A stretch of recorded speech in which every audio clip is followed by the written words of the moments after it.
നിങ്ങളുടെ കുഞ്ഞിന് തൂക്കം കൂടാൻ വെറും കുറുക്കുകൾ മാത്രം മതിയെന്ന് കരുതുന്നുണ്ടോ? എങ്കിൽ നിങ്ങൾക്ക് തെറ്റി. ഒരു നേഴ്സ് എന്ന നിലയിൽ എൻ്റെ എക്സ്പീരിയൻസ് എന്ന് പറയട്ടെ, ഈ 3 ഭക്ഷണങ്ങൾ ശരിയായ രീതിയിൽ നൽകിയാൽ ഒരാഴ്ചയ്ക്കുള്ളിൽ നിങ്ങളുടെ കുഞ്ഞിൻ്റെ തൂക്കത്തിൽ വലിയ മാറ്റം കാണാം.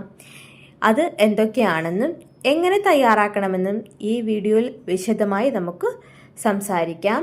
ഹലോ, നമസ്കാരം. പുതിയൊരു വീഡിയോയിലേക്ക് എല്ലാവർക്കും സ്വാഗതം. കഴിഞ്ഞ വീഡിയോയിൽ കുഞ്ഞിൻ്റെ തൂക്കം കുറയാൻ കാരണമാകുന്ന നമ്മൾ ചെയ്യുന്ന തെറ്റുകളെക്കുറിച്ച് ഞാൻ സംസാരിച്ചിരുന്നു. അത് കണ്ടിട്ട് ഒരുപാട് പേര് ചോദിച്ചു, സിസ്റ്ററെ, കുഞ്ഞിന് തൂക്കം കൂടാൻ എന്ത് ഭക്ഷണമാണ് കൊടുക്കേണ്ടത് എന്ന്. വെറും കുറുക്കുകൾ മാത്രം കൊടുത്താൽ കുഞ്ഞിന് തൂക്കം വെക്കില്ല. ഒരു നേഴ്സ് എന്ന നിലയിൽ ശാസ്ത്രീയമായി തെളിയിക്കപ്പെട്ടതും എൻ്റെ എക്സ്പീരിയൻസിൽ റിസൾട്ട് കണ്ടതുമായ 3 സൂപ്പർ ഫുഡുകളെക്കുറിച്ച് ഞാൻ നിങ്ങൾക്ക് പറഞ്ഞു തരാം. ഓരോ ഭക്ഷണവും അത് ഏത് പ്രായത്തിൽ നൽകണം, എങ്ങനെ തയ്യാറാക്കണം എന്ന് നമുക്ക് സംസാരിക്കാം. വീഡിയോ സ്കിപ്പ് ചെയ്യാതെ കാണുവാൻ ശ്രമിക്കുക. ആദ്യത്തേതായി ഭക്ഷണമാണ് നേന്ത്രപ്പഴം, നെയ്യ്, ഏലയ്ക്ക.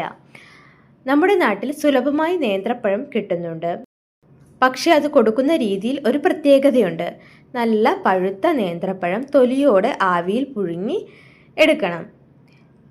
പുഴുങ്ങിയ ശേഷം അതിൻ്റെ നടുവിലെ കറുത്ത കുരുക്കൾ നീക്കം ചെയ്യുക. കാരണം അത് ചില കുട്ടികളിൽ മലബന്ധത്തിന് കാരണമാകും. ഇനി അതിലേക്ക് 1 സ്പൂൺ ശുദ്ധമായ നെയ്യ് ചേർക്കുക. നെയ്യിൽ അടങ്ങിയിരിക്കുന്ന ഹെൽത്തി ഫാറ്റ് കുഞ്ഞിൻ്റെ തലച്ചോറിൻ്റെ വളർച്ചയ്ക്കും തൂക്കം കൂടാനും സഹായിക്കും. കൂടെ 1 നുള്ളി ഏലയ്ക്ക പൊടിച്ചത് ചേർത്താൽ ദഹനം എളുപ്പമാകും.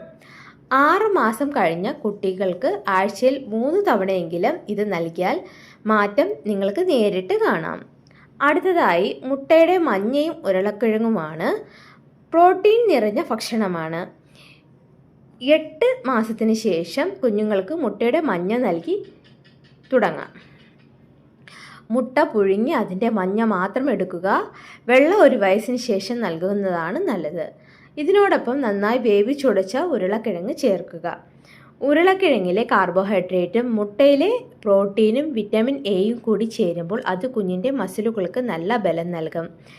ഇത് കൊടുക്കുമ്പോൾ കുഞ്ഞിന് അലർജി ഉണ്ടോ എന്ന് ആദ്യത്തെ 2 ദിവസം ശ്രദ്ധിക്കണം. ഒരു നേഴ്സ് എന്ന നിലയിൽ ഞാൻ ഇത് എടുത്തു പറയാൻ കാരണം മുട്ട ചില കുട്ടികളിൽ ചെറിയ റാഷസ് ഉണ്ടാക്കാൻ സാധ്യതയുണ്ട്. അടുത്തതായി 3ാമത്തെ ഭക്ഷണം അയൺ സമ്പുഷ്ടമായ റാഗിയാണ്. വെറും റാഗി കുറുക്കി കൊടുക്കുന്നതിന് പകരം റാഗി കുതിർത്ത് അരച്ച് അതിൻ്റെ പാലെടുത്ത് കുറുക്കുക. അതിലേക്ക് നിലക്കടല വറുത്ത് പൊടിച്ചത് ചേർക്കുന്നത് കലോറി ഇരട്ടിയാക്കാൻ സഹായിക്കും. നിലക്കടയിൽ അടങ്ങിയിരിക്കുന്ന പ്രോട്ടീൻ കുഞ്ഞിൻ്റെ വളർച്ചയ്ക്ക് വളരെ പ്രധാനമാണ്.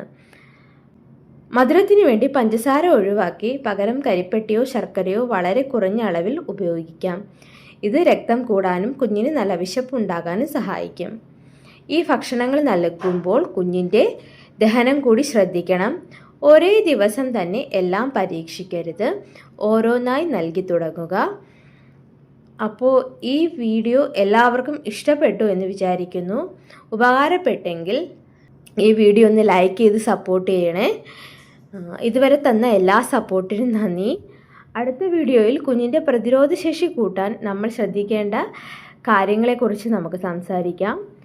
അപ്പോൾ ഈ ചാനൽ സബ്സ്ക്രൈബ് ചെയ്യാത്ത ആളുകളാണെങ്കിൽ ഒന്ന് സബ്സ്ക്രൈബ് ചെയ്ത് സപ്പോർട്ട് ചെയ്യുക. ഇതുവരെ തന്ന എല്ലാ സപ്പോർട്ടിനും നന്ദി. Thank you for watching video. അടുത്ത വീഡിയോയുമായി നമുക്ക് വീണ്ടും കാണാം. അതുവരേക്കും ബൈ.